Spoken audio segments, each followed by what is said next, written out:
ス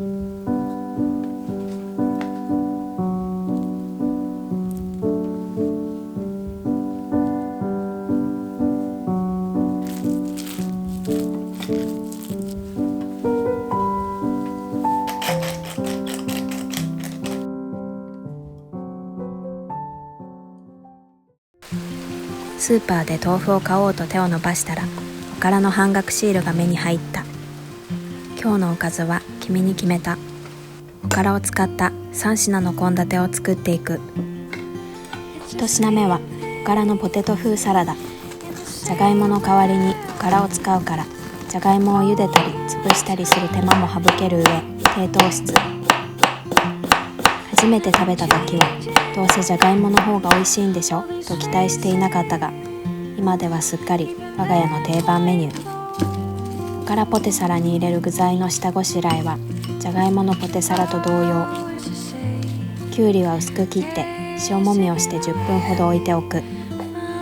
週に一度肉を抜く日を作っている私たちだけど、あくまでも肉をメインにしないというだけで、だしにベーコンを使ったり、野菜を美味しく食べるためにハムを少量入れたりと、至って緩やかなミートフリーで厳密なルールにはしていない。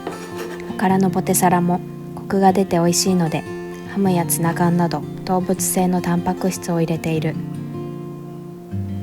塩気を洗い流して水気を切ったきゅうりと1センチ角に切ったハムにおからを合わせて、お酢、粒マスタード、マヨネーズで味付け。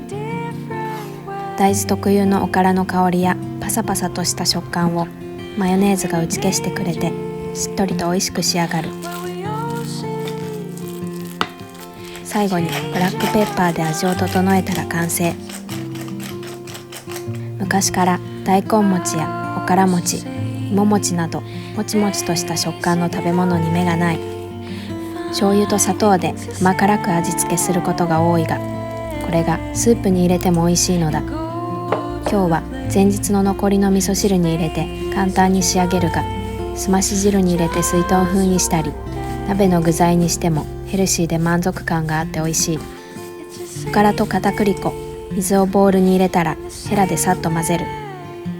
つまんで崩れないくらいの硬さになったら、手で一つにまとめて1センチくらいの大きさに丸めていく。おからは大豆から豆腐を作る過程で豆乳を絞った際に出る残りかす。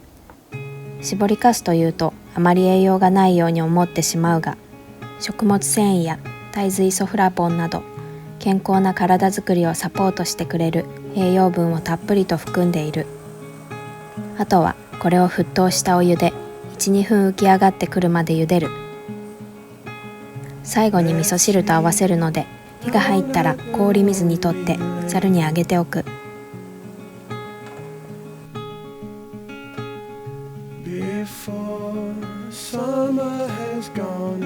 おから料理の定番、卯の花。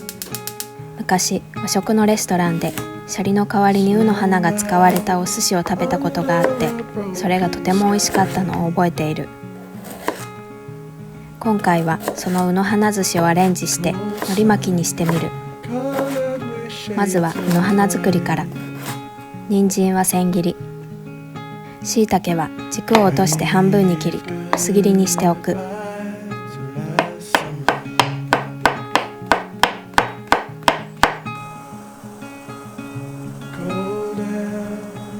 フライパンに油をひいて人参と椎茸を炒めていく。おからを入れると火が通りづらくなるので、ここでしっかりと火を入れておくのがポイント。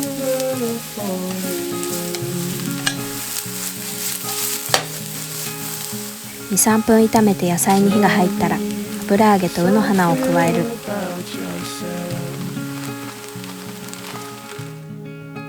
だし、砂糖、みりん、醤油も加えてさらに炒めていく。卯の花を海苔巻きにするときはしっかりめに味をつけておくと冷めても美味しい。春は菜の花、夏には枝豆、秋は銀杏、冬は里芋など季節によって具材を変えるのも楽しい。卯の花をしっとりと仕上げるコツは油を多めに入れること。こうすることでパサつかず美味しい卯の花に仕上がる。刻みネギを散らして完成。刻みネギはすぐに使えるようにいつも多めに切って冷凍しておいている。卯の花が冷めたら海苔で巻いていく。ラップを敷いておくと崩れにくく失敗しにくい。あとは酢飯の海苔巻きを作る時と同じように海苔の外側を1センチ程度残して均等に薄くおからを敷く。真ん中に卵焼きや甘辛く炊いた牛肉を入れて巻いても美味しいのだけど、今日はシンプルに卯の花のみで作る。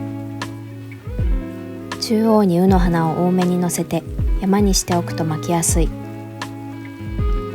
奥側を2センチほど残して一度巻いたらもう半周転がして形を整える。ラップを敷いて巻くときはラップも一緒に中に巻き込まないように注意する。巻きすで形を整えたら完成。少し置いてから切ると崩れにくい。そろそろ仕上げ。前日の味噌汁におから団子を入れてネギを散らしたら完成。いつもと一味違うヘルシーで満足感ある味噌汁ができた。おからのポテサラも盛り付け。ピリッと粒マスタードとブラックペッパーのアクセントが効いている。見た目もポテサラそっくりだけど糖質オフってだけじゃなく美味しいからまた作りたくなる。最後におからの海苔巻きを切っていく。ラップは外さずに切った方が崩れにくい。海苔巻きをきれいに切るコツは家の中で一番よく切れる包丁を使うこと。くっつかないように包丁を濡らし、包丁を大きく使って押しつぶさないように切る。ラップを外して盛り付け。白ごまを散らしていただきます。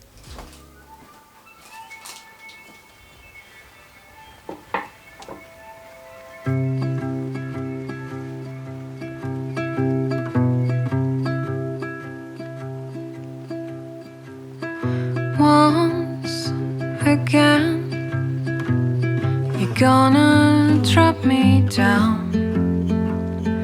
Words for you are nothing but a sound. Don't you see? You don't fool anyone. Your life to me is buried in the ground.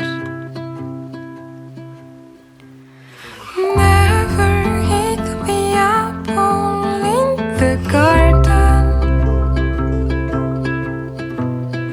Guilt and sadness run into your veins. Never hit the apple in the garden.